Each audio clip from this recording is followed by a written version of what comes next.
me kurtin edhe me vetëvendosin gjatë këtyre 6-7 vjetëve të fundit, Kosova nga një terr energjetik që e kanë marrë, po kalon në terr politik.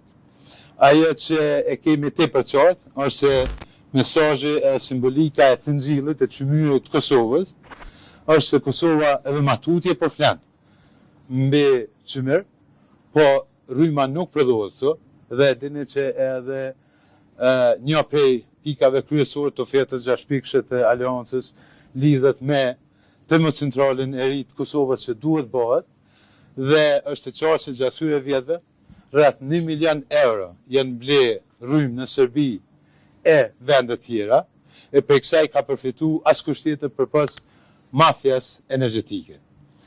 Në kohët e fundit po shohim që punëtorët cilët e humbin jetën bashkë duke nxjerrë këtë çmyr për popullin e Kosovës dhe nuk ka përgjegjësi as politike as menaxheriale. E tash, nëse gjatë këtyre vjetëve ka përfitu mafia energjetike prej territ energjetik, kush po përfiton prej territ politik? Pra është i njëjti koncept. E kanë pas edhe e kanë mbajtë, e kanë mirë mbajtë, e kanë ushqy terrin energjetik, tash kanë kalu në fazën tjetër që është terr politik. Pra terri politik është bllokimi i institucioneve, terri politik është pamundësimi që institucionet krijohen dhe që qytetarët të jetojnë e të gëzojnë një jetë më të mirë.